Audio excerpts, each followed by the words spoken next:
Así es. Oye, Mauricio, la economía nacional recibe un golpe porque este IMASEC se esperaba que no fuera tan duro y parece que la situación, la realidad, nos trae a nuevamente preocuparnos, a pesar del precio del cobre, que es por hoy día uno de nuestros colchones más importantes, ¿o no? Bueno, cuando uno analiza estas cosas económicas, debe verse que no todo lo que parece tan bueno es tan bueno y lo que parece malo es tan malo. ¿Ya? Ahora, hay que entender que estamos en una crisis, ¿ya? Y estamos en una crisis, estamos en medio de una crisis que no comienza necesariamente, lo hemos conversado en varias entrevistas anteriores, no comienza necesariamente con la pandemia. Acuérdate que antes ya teníamos una ralentización de la economía por los efectos que estaba teniendo la guerra comercial China-Estados Unidos. Acuérdate que nosotros tuvimos el estallido social, que de una u otra forma también afectó a las pequeñas empresas en algún momento. No es un efecto mayor como sí lo fue lo que estaba ocurriendo en la desaceleración global que observamos. Y después vino el COVID que configuró esta tormenta perfecta, ¿sí? Y eso nos pegó fuertemente. Entonces, cuando tú dices el IMASEC tan malo, dices que no era como esperábamos que no fuera tan malo, pero cuando tú analizas el IMASEC o cualquier indicador económico, tienes que considerar cuál es la base anterior con la que se está comparando. Entonces, si bien venimos de una crisis, acuerda que la actividad comercial de alguna forma se vio beneficiada o se vio alterada positivamente por los retiros de los 10%, del primer 10% y del segundo 10%. Esa fue una inyección de miles de millones que de alguna forma favoreció el consumo y el comercio y que palió los efectos que hubiese tenido la crisis sin esa acción, ¿de acuerdo? Eso es un hecho. Entonces, probablemente, si no hubiese habido retiro del 10%, hubiésemos tenido una crisis mucho más profunda, mucho más dolorosa, y probablemente este IMASEC sería mejor, porque la base de comparación que tendríamos sería aún peor. ¿Me entiendes Sí, esa mirada? sí. Perfecto. Entonces, teníamos que esperar que estamos en una crisis, no debemos esperar números muy felices. Entonces, eso respecto a tu primera pregunta. Ahora, respecto a la segunda pregunta, el tema del cobre, también es algo que, claro, todos nos alegramos, somos el sueldo de Chile, qué bueno que podamos proyectar mayores ingresos para el Estado, pero eso nos implica también que va a haber menos déficit producto del tremendo gasto público que ha tenido que hacer el Estado y tendrá que seguir haciendo el Estado en todo este proceso de pandemia y post-pandemia que vendrá después. Entonces, uno dice, qué bueno que se mantenga en este valor rondando los $4 la libra, qué bueno. Pero deberíamos hacer también una segunda pregunta. ¿Es cierto que el cobre está aumentando de precio? ¿O no es menos cierto también que el dólar y las monedas, el dólar y el euro han recibido cierta devaluación internacional? Que el dólar se está devaluando. ¿A qué me refiero? Que el dólar, frente a la canasta de monedas que se compara el dólar internacional, no estoy hablando de dólar versus peso, el dólar frente a las monedas del mundo, ha perdido valor. Entonces, si el dólar pierde mucho valor, eventualmente lo que estamos viendo es que no es que esté aumentando necesariamente el precio del cobre porque esté incrementándose el crecimiento de la economía global, que eso sería lo bueno, ¿ya? Uno dice, crece el cobre porque crece la economía, van a crecer las exportaciones, y que bueno, vamos a salir de la crisis más rápido de lo que esperamos. Pero si está aumentando el precio del cobre solamente porque hay un desequilibrio financiero, ¿de acuerdo? Donde el dólar se está devaluando y lo que están haciendo es pagar más dólares por cobre, eso eventualmente puede ser la antesala de otra crisis. Y este crecimiento del precio del cobre es una suerte de espejismo, ¿de acuerdo? Que los mercados internacionales están invirtiendo en derechos de commodity. No es que uno se compre el cobre y se lo lleva a la casa, ¿no? Tú compras derechos de propiedad sobre eso. Estás invirtiendo en eso justamente porque hay una desconfianza en el dinero. Y eso puede ser la antesala de otra crisis que hay que mirar con lupa. Ojalá que no sea eso, ¿de acuerdo? Estamos todavía muy pronto, pero cuesta creer, si tú ves los indicadores de las proyecciones de crecimiento de China, las proyecciones de crecimiento de Europa, las proyecciones de crecimiento de Estados Unidos, no explica esas proyecciones de crecimiento no explican el rally que ha tenido el cobre en los últimos tiempos, ¿ya? Los últimos 30 días, en ningún caso, ¿ya? Entonces, hay que buscar una segunda derivada en esa función del alza del precio del cobre. Y quizás Claro, eso no sea tan favorable como en primera instancia uno lo ve y celebra, porque por supuesto que nos alegramos cuando sube el precio del cobre. claro, No sé si me explico, Miguel. sí, claro, no, y que queda la sensación de que sube el cobre, inmediatamente entra una millonada de dólares al país y no es así, porque son inversiones a largo plazo y entonces no es que No, pero cuente. ojo, matemáticas sí es cierto, tu aseveración sí es correcta. O sea, sube el precio del cobre, se incrementan nuestras exportaciones y ingresa más dinero al país, eso es correcto. La pregunta es, si ese alza del precio del cobre es sostenible y está explicada por un incremento de la actividad económica mundial, o sea, la economía industrial están creciendo y por eso es que está incrementando, y eso sería una muy buena noticia. Pero existe la posibilidad, la explicación que te doy ahora, ¿cierto? Es que, es que es probable que no esté explicado, por lo menos esa tremenda alza, esta gran alza que hemos visto, no esté explicada por las proyecciones de crecimiento, porque las proyecciones de crecimiento que nos entrega el Banco Mundial sobre Asia, sobre Europa, sobre Estados Unidos, no lograrían por sí solas explicar esta alza del precio del cobre. Entonces, lo que podríamos estar viendo es una suerte de refugio de los inversionistas internacionales, ¿cierto? En commodities, están invirtiendo en commodities, ¿cierto? Pero por desconfianza en el valor de las monedas duras internacionales.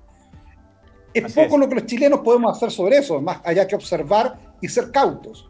Y ahí yo comparto mucho con el ministro Briones, que dice, ojo, esperemos, no significa que estos $4 en la libra necesariamente, ojalá que sí, ojalá que se mantenga el precio del cobre, pero tenemos que ser cautos, porque si es la otra explicación, que esto no está explicado por crecimiento económico, sino solamente por un hecho transitorio, no podemos empezar a proyectar gastos o a proyectar ingresos con $4, ¿de acuerdo?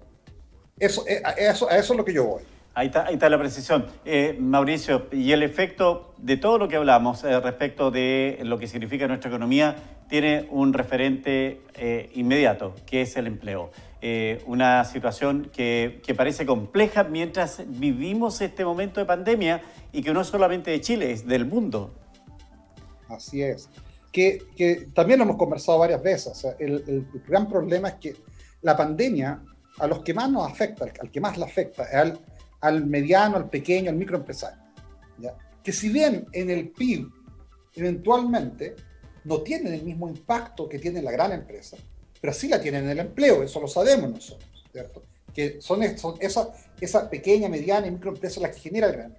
Entonces, dado que estas pequeñas empresas tienen un gran déficit de capital, no tienen gran capital de trabajo, muchas de ellas ya murieron y otras están ahí a medio morir.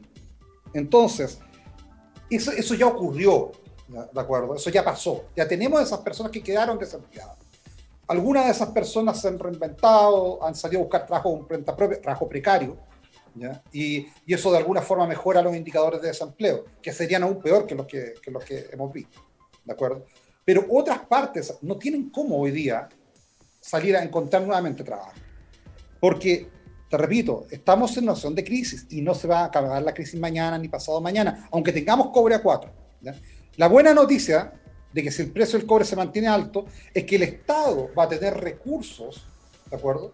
Recursos para disminuir el déficit al que tiene que hacer frente por el inmenso gasto público que ha tenido que hacer el año recién pasado y tendrá que seguir haciendo. Bueno, porque si el sí. Estado no tiene los recursos para eso, si este aumento del precio del cobre, por ejemplo, es un espejismo, si no nos recuperamos económicamente, vamos a estar en un problema que el Estado va a caer en un gran déficit y eso sí va a tener consecuencias que van a acentuar aún más la crisis que estamos viviendo. Ahí quería llegar porque ya hay preguntas vinculadas a este tema. ¿Ha sido tacaño el gobierno para poder responder socialmente a esta crisis? Lo ha hecho muy bien con la vacuna, pero yo no sé si en el ámbito de reaccionar, porque hasta el momento hemos tenido 2 retiros de fondos de pensiones, como diciendo, oye, ráscate con tus uñas, porque aquí es poco lo que te puedo ayudar. ¿Cuál es la mirada que tiene al respecto? A ver, cuando uno vive en crisis, fíjate, hay un término que utilizamos los administradores de empresas, ¿cierto? que se llaman los factores higiénicos, los factores motivantes. Cuando tú entras que los factores higiénicos son aquellos que cuando están bien, nadie dice nada, pero cuando están mal, todos reclamamos, ¿de acuerdo? Si tú tienes una oficina limpia, con buena calefacción en invierno, ¿no? Está bien, eso está bien, pero si eso no funciona, uno se enoja y uno reclama, ¿de acuerdo? Ya es un factor higiénico. Pero hay factores motivantes, por ejemplo, la inspiración de tu jefe, el proyecto de la empresa, bla, bla, bla. Bueno, cuando uno está en una crisis, aparecen todos los factores higiénicos. Todos queremos algo. Como todo funciona mal, a todos nos parece que muchas de las cosas están mal. Y es el legítimo derecho que tenemos todos como ciudadanos, como personas, a reclamar y pedir aquello que necesitamos. Pero la obligación de la autoridad, de quien gobierna, quien sea que gobierne, es tratar de conciliar esas demandas ciudadanas con la responsabilidad de gobernar. Porque no sacas nada con tirar la casa por la ventana si 3 meses después o 6 meses después vas a tener un superávit insalvable, vas a hacer un mal sujeto de crédito a nivel internacional, se te van a elevar las tasas de interés y van a pasar todo la experiencia que tenemos los sudamericanos, los latinoamericanos, con gobiernos que gastan más de lo que tienen. Y basta mirar para cualquier lado para ver eso. Entonces, algo hemos aprendido de la historia. Entonces, si me preguntas a mí, ¿uno quiere que el Estado gaste más? Por supuesto. ¿Uno quiere que impulse más la economía? Por supuesto. Pero no lo puede hacer de forma irresponsable. Tiene que comprometer los recursos que sabe que se pueden financiar. Y hay una máxima de la administración de las finanzas, tanto públicas como privadas. Esto nos vale para nosotros en nuestra casa, vale para tu empresa y vale para Chile. Los gastos permanentes se tienen que financiar con ingresos permanentes, ¿de acuerdo? Las contingencias, de acuerdo, podemos financiarlas con recursos de contingencia. Pero si voy a tener que tomar un gasto permanente, tengo que asegurarme que tener los ingresos permanentes.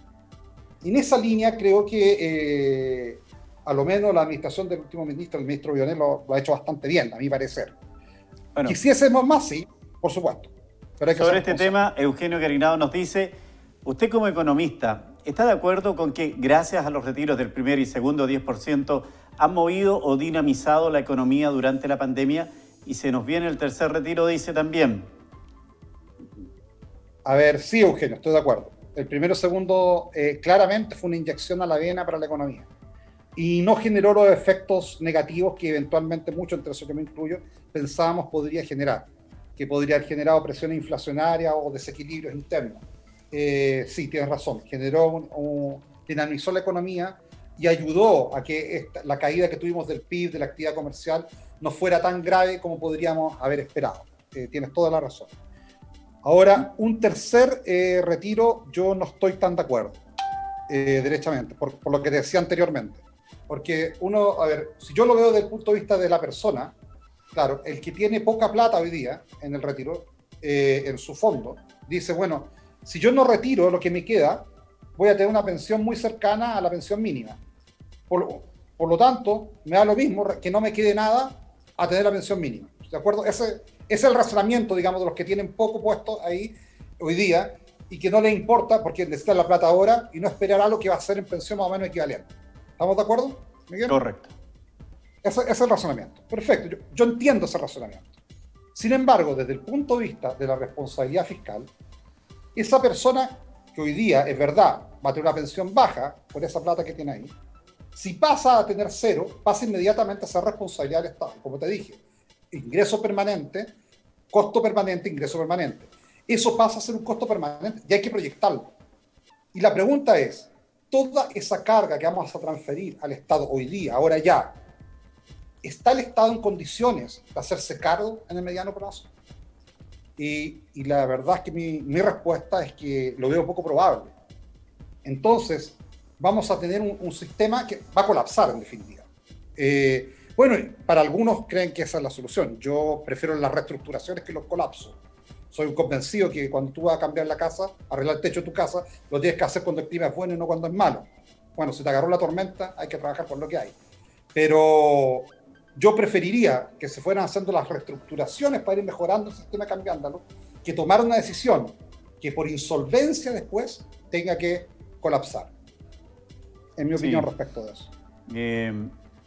me sigue entregando concepto. Eugenio me dice que explique el ceteris paribus, concepto técnico que usan los técnicos financistas y economistas y administradores. ¿De qué se trata eso?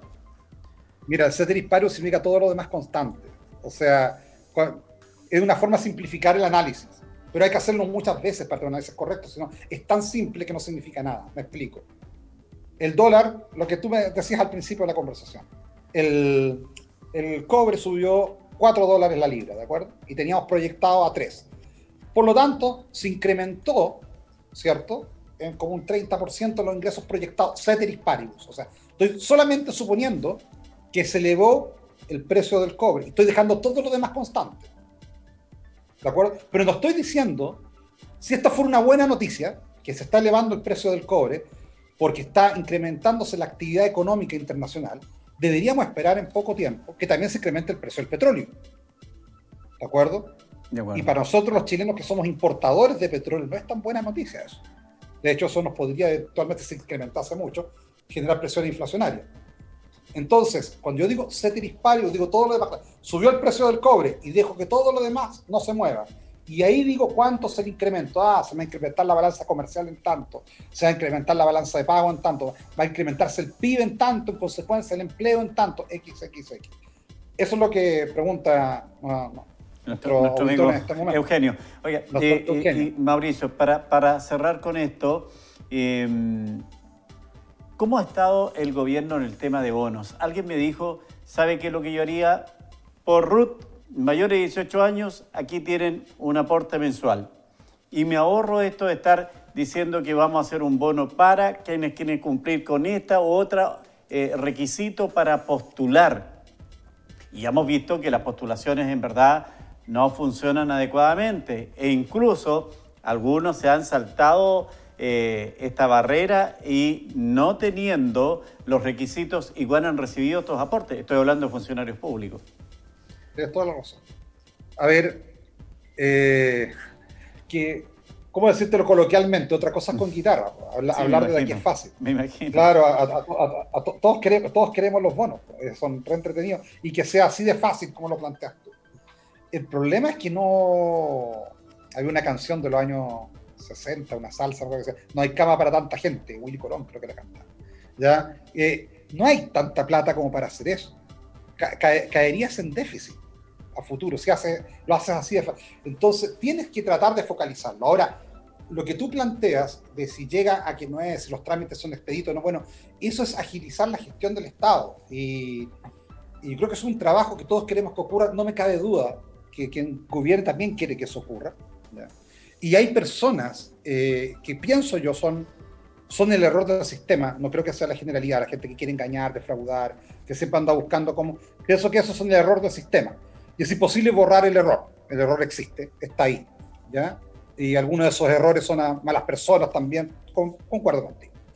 Pero no es tan sencillo que yo pueda decir, ya, para todos tanto le vamos a dar tanta plata. Primero, porque no existe tanta plata como para hacer ese tipo de cosas. Y segundo, porque puede generar efectos no deseados. Cuando tú estás en un proceso de crisis donde muchas empresas, sobre todo las más pequeñas, fíjate, quebraron y algunas están tratando de recuperarse, de salir adelante, tú también demandas recursos humanos para hacer eso. Empiezas a competir. Si el Estado empieza a entregar bonos así como que el dinero crece en los árboles, empiezas a competir por los mismos recursos con esas pequeñas empresas. Y se te elevan los costos de la mano de obra. Lo que estoy diciendo es súper poco popular, ¿eh? Porque dicen, ay, qué bueno que suban los precios, que suban los salarios. Claro, es bueno que suban los salarios. Pero cuando tú subes los salarios más lo que la unidad, la matriz productiva de ese mercado puede pagar, la gente queda dependiendo de los bonos que le estás dando. Y todo ese sector, vas a matar el sector productivo. Y el sector productivo no se va a lograr recuperar.